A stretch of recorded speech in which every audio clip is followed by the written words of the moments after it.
Are you ready? All right, ladies and gentlemen, for the main event. Next up,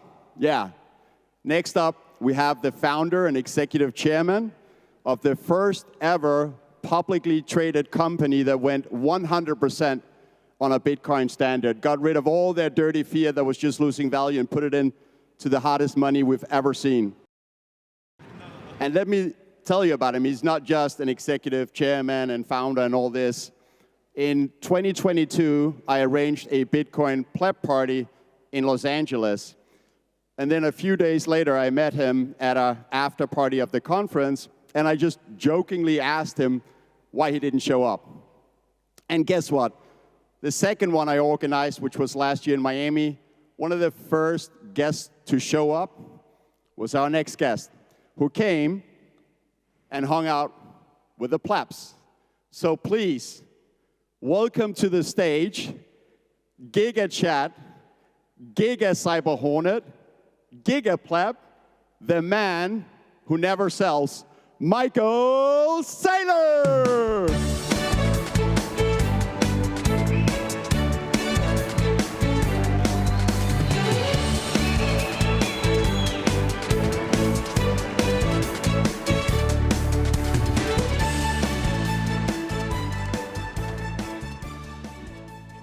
I love Prague.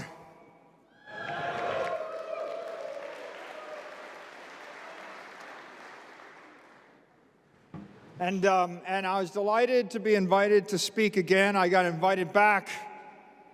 If you're not Bitcoin enough, you don't get invited back to speak. So I've been spending the entire year trying to convince these guys to let me back on stage. And they relented, and I get a chance to present a new set of slides, my second best set of slides, 21 Rules of Bitcoin.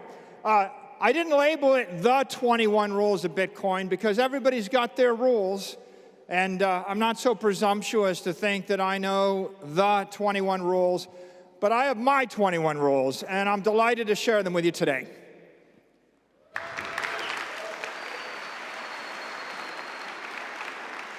I'm going to start by framing my conversation. Bitcoin's a singularity where science collides with economics. Right? This is a profound thing. Just like when science collided with astronomy in the Copernican revolution, just like when science collided with medicine and we realized that diseases aren't caused by demons, Bitcoin is where science collides with economics, and it ushers in a new age of economic insight, which will profoundly change our political systems, our financial systems, the way we think about the world. And of course, we all know this. Bitcoin's the world's first perfect money. The human race has lived for thousands and thousands of years with defective money. Seashells, bales of tobacco, glass beads, copper tokens. One day we'll look back and we'll kind of chuckle at silver tokens and copper and pieces of paper, and we'll wonder, how did the human race get this far? The implications of perfect money are profound. It's a paradigm shift. It's not like your assets are appreciating in price. You're just falling through space.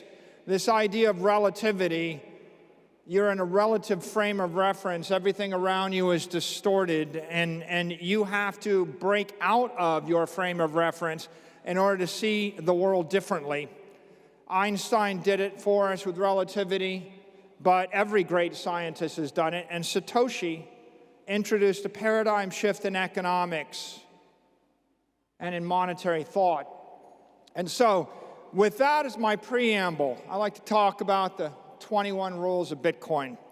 I'll start with rule number 1. Those who understand Bitcoin buy Bitcoin, and those that don't criticize Bitcoin. And you can see in a paradigm shift, it's just so profound. There'll be people that'll talk about it, and as long as you're talking about it, it's not clear you understand it. At the point that things click for you, you're not just going to talk about it, you're not going to criticize it, you're going to run, not walk, to the nearest place where you can buy Bitcoin. And for me, it was very clear when it clicked, I had to buy it. And on the other hand, the world's full of people that criticize it. They criticize it because they have not yet grasped the paradigm shift. And if it hasn't clicked for you, you'll have 10,000 criticisms. Rule number 2, everybody is against Bitcoin before they're for it. Right? It's not a surprise. Why is this person against Bitcoin? Why is this banker against Bitcoin? Why is this bank against Bitcoin? Why is this politician against Bitcoin? They're against Bitcoin because they don't understand it. Everybody will be against it. We're going to introduce such a profound new idea that the natural human reaction of a healthy institution, a healthy political system, a healthy intellect is to first reject it. This should not be discouraging. It should not be surprising.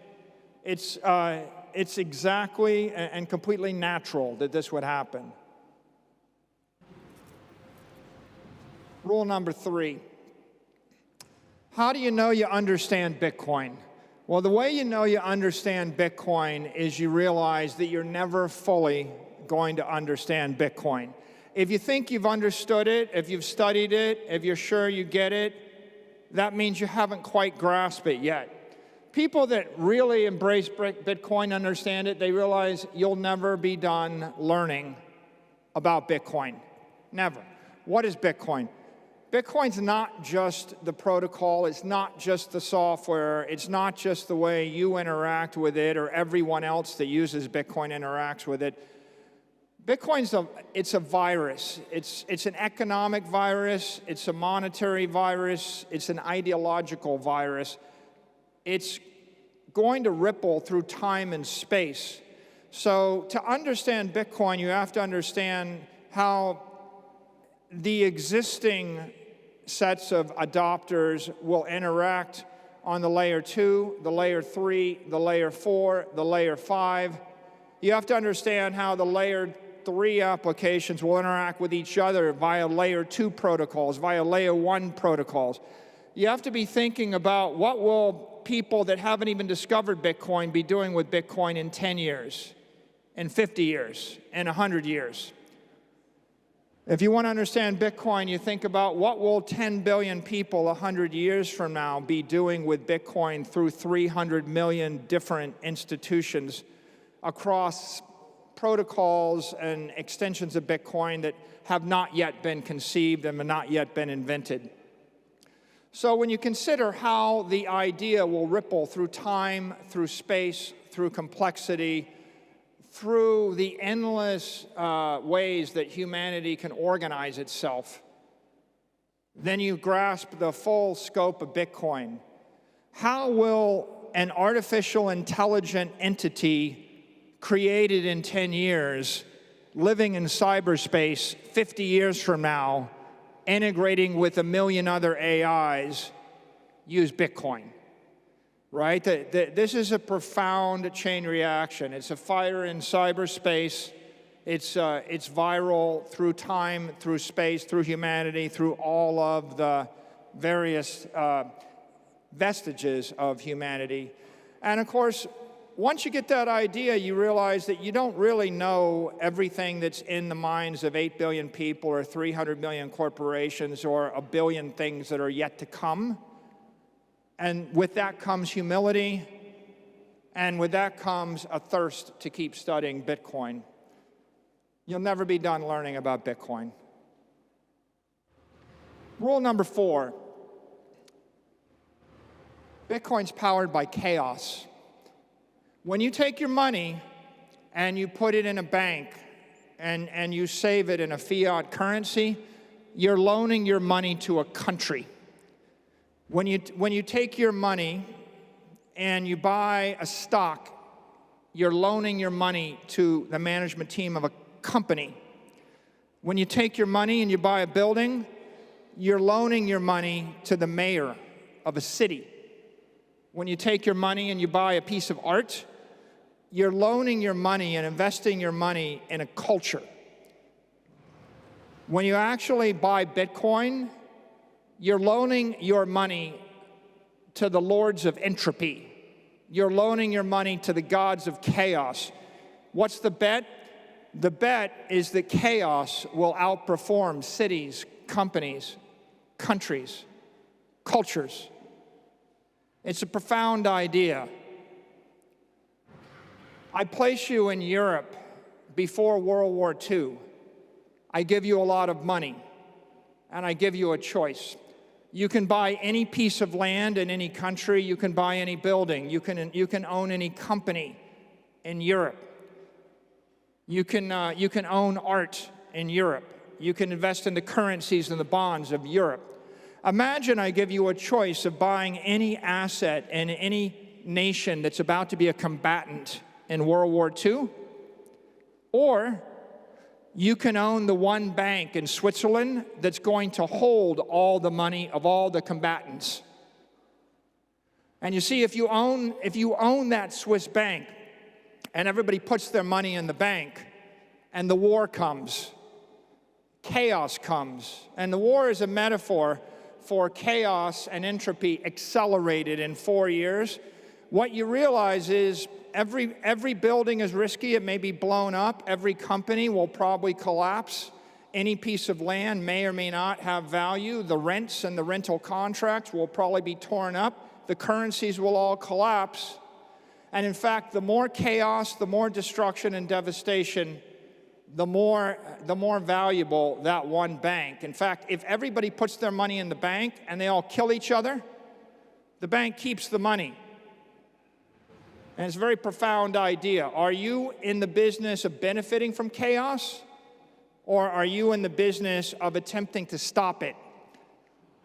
And the law of thermodynamics says you can't stop entropy, right? The more confused a government is, the more inefficient the mayor is, the more inefficient and competitive a corporation's market environment is, the more chaos and the more change in the culture, the worse all those other investments are, and the better the Bitcoin investment is. Bitcoin is powered by chaos. It's going to continually outperform everything else because the one truth in the universe is that entropy goes in one direction, chaos will continue. Walk into a casino, it's rigged. Every game is rigged against you, maybe with the exception of poker. And when you sit down at the poker table, if you're not the professional poker player, that game's rigged against you too. Bitcoin's the only game in the casino that we can all win. That's a very sobering idea. Yeah, maybe you can win one of the games if you rig it. Maybe you can find something in life you can win for a while. If you're the expert in this business or that region or that real estate or this art dealership or something, maybe you find a game for a while that you can win, but there is no game that everybody can win all the time, right? Bitcoin is the casino. It is the house of chaos. Anybody that wants to play in that game can keep winning. In fact, right, the most profound idea here is the only way to lose in the game of Bitcoin is you don't play the game or you quit too soon until the odds come to your favor. So walk into the casino, sit down, play the game of Bitcoin, don't quit. Everybody wins. Or walk out of the casino, play a different game. Over a long enough time horizon, you'll be a loser in every other game because you don't control the house, you don't control the odds. Even when you think you own the country, even when you think you own the company, even when you think you have monopoly on the market, the gods of entropy are going to upset your fragile equilibrium. Bitcoin will protect you, but Bitcoin won't protect you if you don't wear the armor. You have to suit up. What does that mean? You're going to walk through fire. You're going to go through a molten volcano. Don't armor up 1% of your body. Don't cover 5% of your body. Suit up. Buy the Bitcoin. Control the Bitcoin, right? Maybe this means not your keys, not your coin. Maybe this means it doesn't help to tell everybody you know about Bitcoin, but be afraid to buy it. It doesn't help to buy it if you don't control it. It doesn't help, when you put 1% of your assets into Bitcoin and the rest go to zero, and the 1% increases by a factor of 20 or 30 or 100, you'll be saying to yourself, I guess I got something, and then you'll look back and you'll think, I'd be a lot better if 99% of my body hadn't been burned. Maybe I could have suited up more than 1% of my body. Don't leave yourself with an Achilles heel. Rule number 7.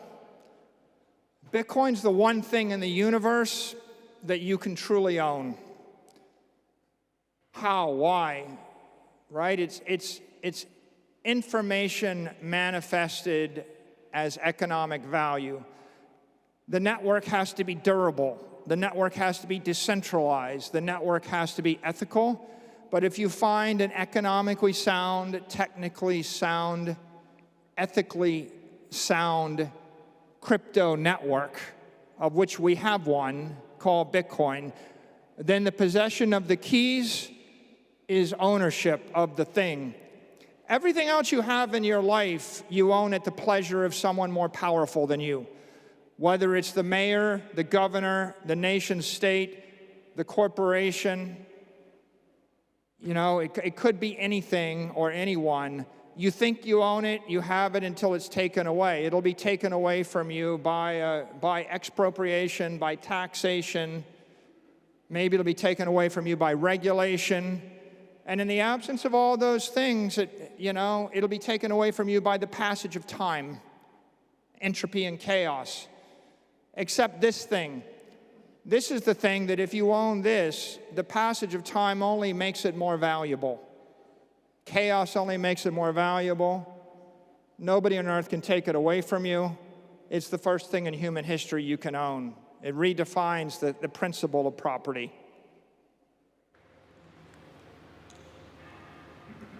Rule 8, everybody gets Bitcoin at the price they deserve. The decision to buy Bitcoin is an act of humility. It's when you can overcome your fear, your uncertainty, your doubt. It's a moment of clarity and courage. Courage to overcome the FUD. Clarity when you realize that you need to break with your convention, with your ceremony, with your rituals, with all of your history. And when you finally see things clearly, and when you finally overcome that fear, you'll buy it. In December of 2013, I looked at it and I tweeted, Bitcoin's days are numbered. It'll probably go the way of online gambling. Big mistake. Bitcoin was $892. Okay?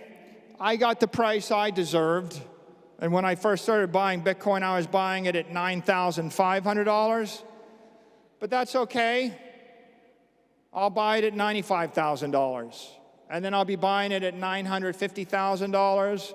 And when it gets to $950,000, there'll be some whiny person, a talking head on television, saying it looks overbought right now. It looks a little bit heated. We think it's going to trade down to 700,000. And they'll miss it. It'll go to 8 million. And they'll buy it at 8 million.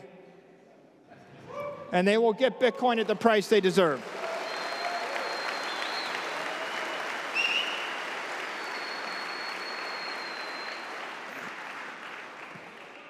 There's a classic phrase in the world, only invest the money you can afford to lose. If I ran a casino with the deck stacked against you, I would put that as a disclaimer in my ads. Come to my casino, but only gamble the money you can afford to lose. If I ran some sort of, investment company scam and I wanted to take your money and buy swampland in Florida, or I wanted to gamble on a bunch of companies I didn't understand, I say, hey, only invest the money you can afford to lose. When you actually say only invest the money you can afford to lose in my crypto token or my casino or in my investment whatever or my idea, you're making a moral equivalence to gambling with the odds against you, right? You're basically saying there's nothing better about what I'm offering than any foolish game that you're likely to lose. If I run a bar, and you ask me, well, how's your bar? I said, well, we serve really good drinks, but you should probably only come here on evenings when you don't have to work the next day. That's honest, right? You're going to get drunk in my bar. You're going to underperform the next day. I'm being honest with you. But, nobody ever said, hey, only put the kids on the school bus that you don't need me to return. Only buy a ticket on my airplane if you don't need to reach the destination. Right? The engineers of the world don't say, hey, don't drive across my bridge if you really need to reach the other side. And so what I say is only buy Bitcoin with the money you can't afford to lose. I'm not going to equivocate. You shouldn't equivocate. People that equivocate don't understand Bitcoin, and they still don't get the idea of perfect money. We didn't invest in it because we wanted to take a risk. We invested in it, out of disgust with the world that forces us to take risk with everything else, where the risks are stacked against us and undisclosed. Bitcoin's better. When you embrace Bitcoin, you realize that your entire world is defined by a bunch of synthetic metrics. The CPI might come in as this, and the PPI might be that, and the employment rate is 2% or 3%, even though half of you don't have a job, and the ones that have a job aren't making as much as they were making, and everything costs 50% more. But the GDP is this, and the nominal GDP looks like that. But of course, we use the market basket of synthetic crap you don't want to buy to calculate the nominal and the real GDP. That's the matrix. You're living in the matrix. And rule number 10 is very simple. It's tickets to escape the matrix are priced in Bitcoin. You don't have Bitcoin, you cannot buy your way out of the matrix. And until you understand that you need to buy your way out of the matrix with Bitcoin, you don't understand the matrix and you don't understand Bitcoin. Rule number 11, Bitcoin insight, it's restricted to those with a need to know.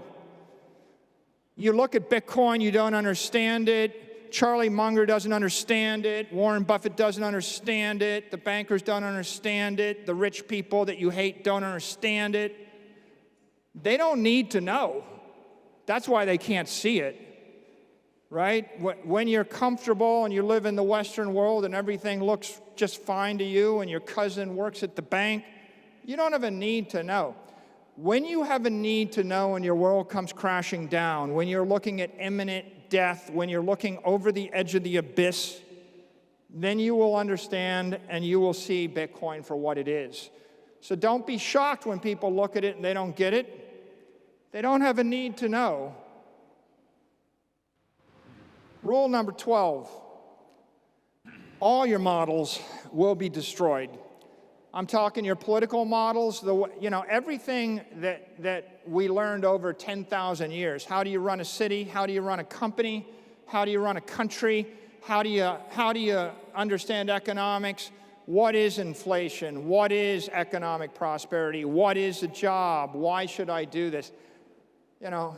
When you're looking backwards, all these people, they want to look at time series of historic stuff.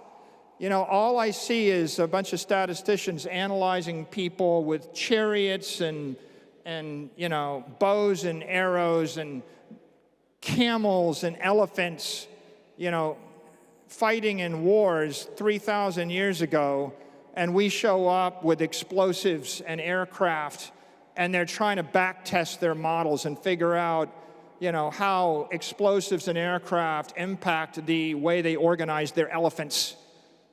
You know, it's like all the models, they don't really make any sense anymore. If you understand Bitcoin, you realize you got to throw them all away.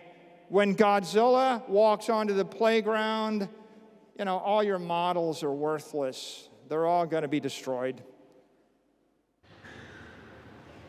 Rule 13, the cure to economic ill is the orange pill.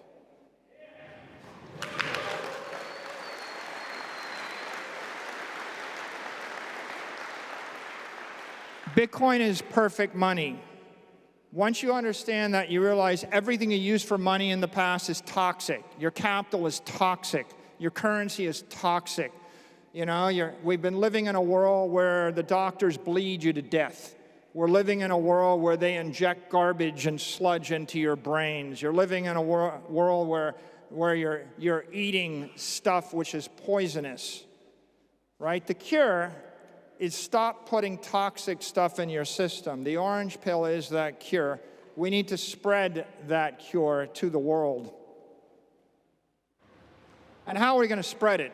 Rule number 14. Before Bitcoin, don't be against fiat. Before Bitcoin, not against fiat, right?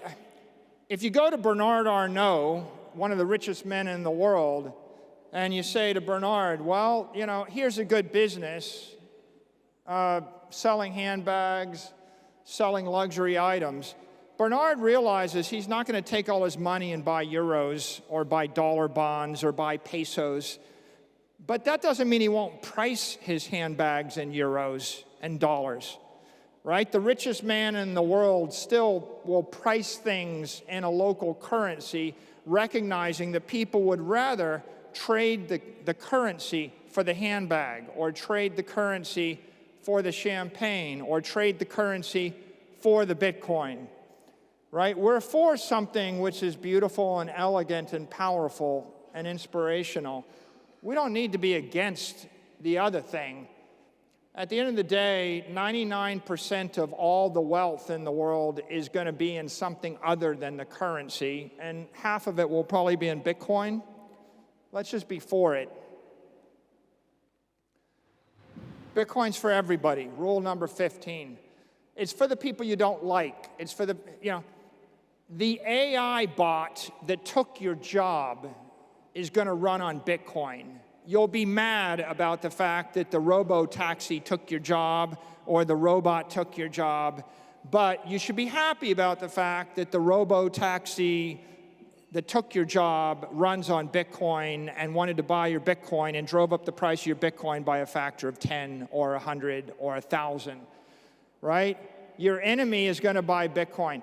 The people that launch the ETF and buy the ETF that you don't agree with, that come from a place you don't like, they're going to drive up the value of your Bitcoin by a factor of 1,000, and you don't have to like them, and you don't have to embrace their ideology. What you should realize is the more people that join the Bitcoin system, whether they're your friend, your enemy, the religion you love, the religion you don't care for, the country that you're at odds with, they're all helping Bitcoin. And if you are true to Bitcoin, they'll be helping you.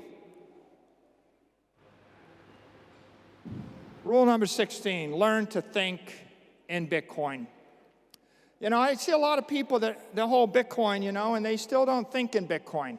Bitcoin's been going up 50% a year for the past 4 years. That means the risk-free rate, the cost of capital is 50%.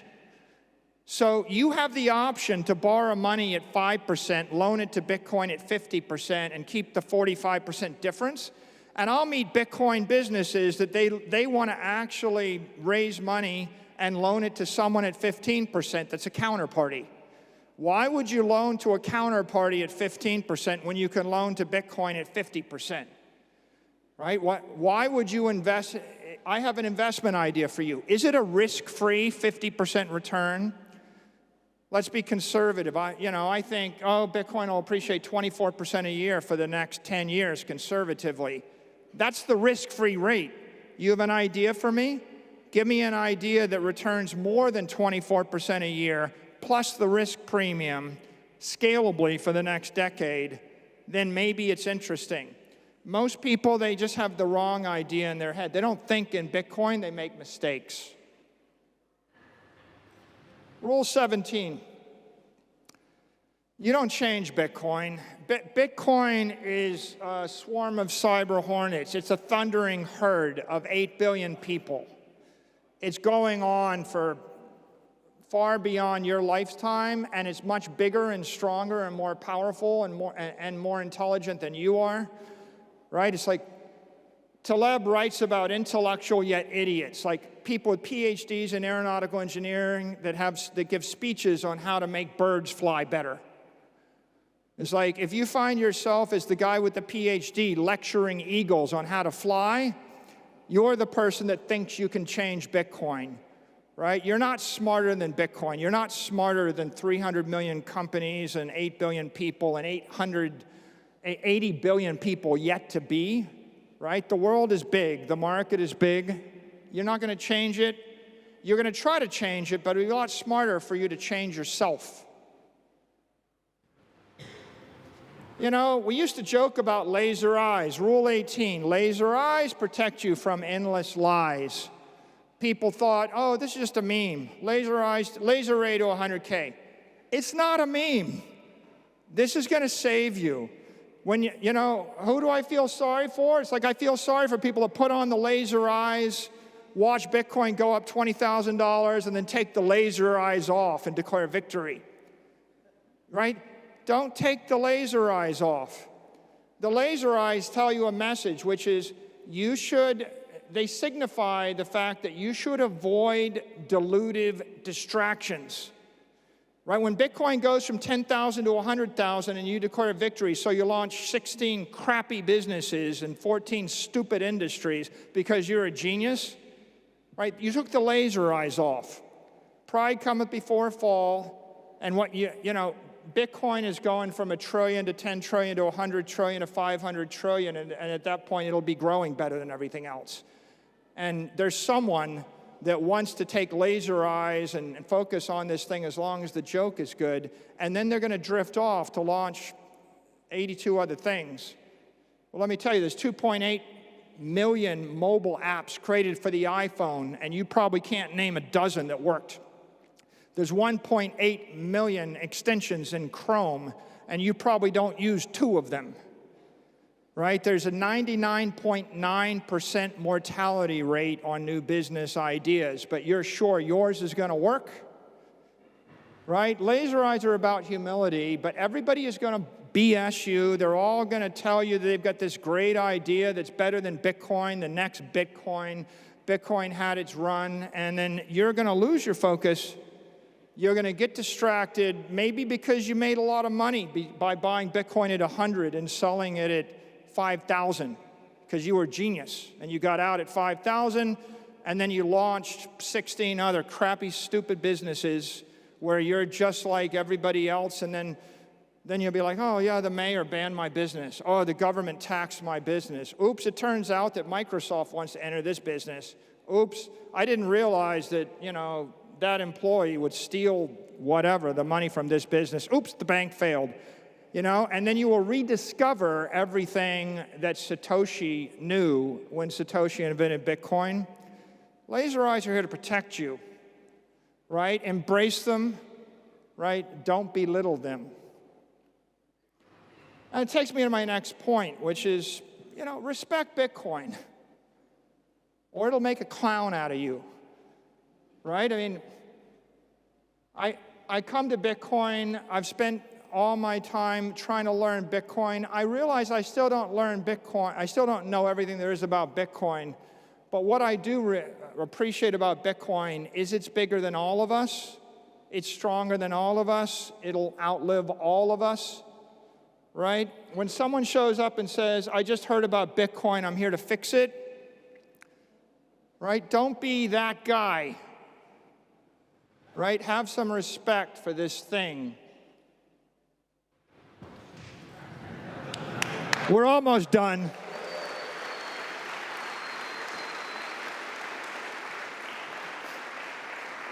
I would be remiss in giving a presentation of 21 rules of Bitcoin if I didn't mention this rule.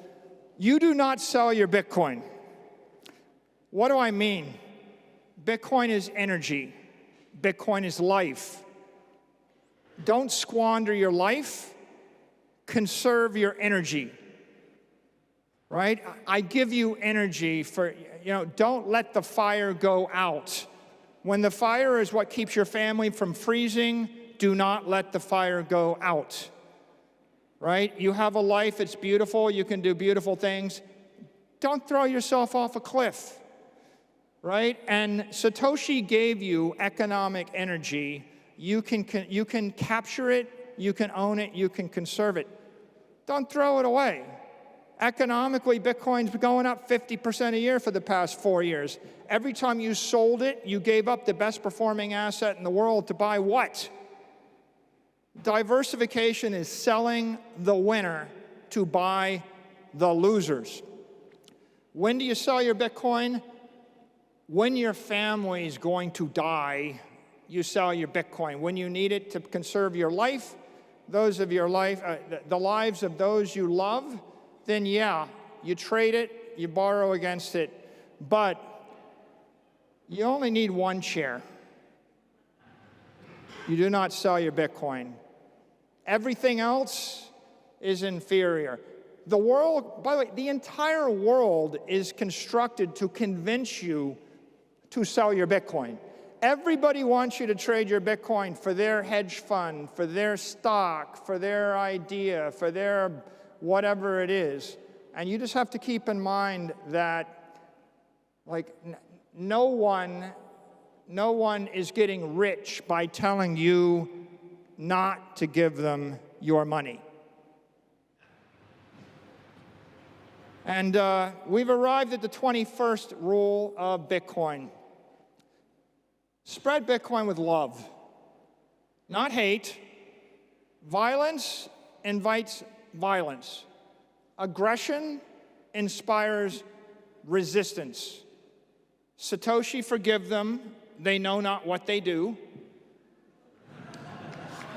People don't understand Bitcoin. They're going to resist you. They're going to be afraid of you. They fear what they do not know. But when you come across someone that doesn't like Bitcoin, they call it a scam, they call it whatever was the last most colorful thing that someone said about it, your reaction ought to be, hey, they don't have a need to know. They don't understand. The world consists of people that need Bitcoin and they don't understand it, but they will. And those that need Bitcoin and they're in the business of getting it. When someone doesn't understand it and they treat you poorly and they're mean to you or they're aggressive or they're violent to you, the best thing you can do is just say they don't understand it. If you understood it, you wouldn't feel that way. Because if you push back against them with hate, that just slows down their learning path. They're just going to learn slower. They're going to adopt slower. If you actually treat them with kindness, they'll remember they were mean to you and they'll feel bad about it when they discover Bitcoin, and they'll come back and they'll embrace it. You make it easier for people to embrace Bitcoin, and they'll do it faster. Don't give people the excuse that Bitcoiners are mean, they hate me, they were violent to me, right? Because then the entire topic just shifts to, a struggle, over some tangential thing which was irrelevant. So go place to place, door to door, person to person, institution to institution, nation to nation. Offer them something which is going to make their life better. Offer it with love, not hate. And with that, I want to thank you all. Thanks for supporting Bitcoin. Thanks for being here today.